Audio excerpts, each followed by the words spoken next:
Hey guys, welcome back to the channel. Andrew here with Ambient Endeavors. I'm super excited today to be talking about the brand new Eventide H90. I've had multiple H9s in the past. They're incredible workhorse multi-effects units. Some of the best sounding delays, reverbs, modulation, pitch shifting in the game. Eventide has been around for a long time. I actually got to meet one of their sales managers a few years back. He was in town and kind of told me the whole storyline of the company and some of the technology that they've been a part of. And it's like wildly impressive. They had a big hand in some of the first digital studio rack units that people were using in studios and taking on tour eventually in like the 70s, 80s, and the H9 and now the H90 were just kind of like extrapolations of those technologies put into pedal form. So the H90 is the pedal that people have been asking for years at this point. There were some limitations to the H9 that I think the H90 really addresses well. And here are some of the highlights. First off, you can run two algorithms at the same time. So that's a huge advantage over the original H9 where you could just pick one and run with it. And it really lets you utilize the vast catalog of algorithms that the Eventide products have. So you can run two in series, you can run effects in parallel. There's also two mono effects loops, so you can place other pedals in your signal chain kind of in and around the effects that you're using on H90. There's 10 brand new algorithms that they added on top of the H9 Max catalog algorithms, so you get 62 total algorithms to play with here. They redesigned the user interface. The actual pedal itself I think is a lot more user-friendly in terms of having more buttons, more knobs, and then an OLED screen to really see what you're doing as far as tweaking algorithms, saving presets, and that sort of thing.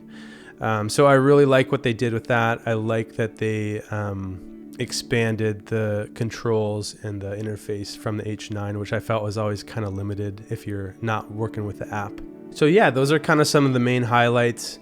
You have a whole library of presets that feature each of the algorithms that you can sort through. And I'm going to walk through how you set up a program, which is a combination of algorithms, and then save that to your H90. And then we're going to go through a handful of some of my favorite programs that I created as I was going through the H90 here. So we'll touch on some of the new sounds, and a lot of it will be some of the kind of soundscapey, sound design, ambient leaning sounds. But I just really found that being able to combine two algorithms in this H90 creates some incredible possibilities, some incredible sounds, especially pairing the big, vast reverbs and delays and some of the pitch shifting that Eventide does so well. So check it out. We're going to go over to some pedal board videos. I'm using a Jennings Voyager Deluxe into my pedal board, running a Bondi Stickaz for a little bit of dirt, and then going through the H90 in stereo onto a UA Ruby. So check it out.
So there you go. That's just a little taste of the brand new Eventide H90. I tried to touch on a few of the new sounds that I really was inspired by and give you just a feel for kind of finding your way around the pedal itself. But of course, it's an incredibly exhaustive pedal. You can spend hours and hours tweaking sounds and presets. You can do some fun things with the signal routing, with the effects inserts, and so much more. So check out the other videos that people are doing with this. Check out Eventide's videos that they've done. Really good job with that. And also check back to my channel and my Instagram account. I'm going to be featuring H90 and some videos ongoing here. So we'll circle back to some of those other sounds we didn't cover later on. What are the things that inspired me about the H90? Well, first of all, just having the ability to run two algorithms at the same time is awesome. Like I said, it gives you a lot of opportunities to create some cool combinations of sounds, run things in parallel, run them in series. I think that was a must for the next iteration of H9, and they did it really well. So I love that. I was really inspired by a couple of the new algorithms. The Wormhole, I think is sort of a takeoff from the Blackhole a little bit, but just this really awesome, like expansive ambient reverb with some cool, like glitchy movement to it. I really loved that. In the sound samples, you heard that running in parallel with the UltraTap, which I just found some like really awesome glitchy movement for some sound design type of stuff. And the pitch shifting stuff is always really cool. I think Eventide is one of the best as far as pitch shifting goes, and they've leveled that up even from H9, so that's impressive too. And then there's just honestly like any sort of basic general modulation, delay, reverb sound, you have it all in the H90. So you get the stuff that you need, the core foundational sounds, and then they've added on top of that some more core sounds and some really fun like experimental ambient out there sounds. So thanks for checking out the video. Like I said, subscribe if you haven't already to catch some of the future videos with H90. Drop a comment below if you've got questions, if you heard something you loved, if you're really excited about a certain part of the H90, and let's chat. Thanks for checking this out. Take care.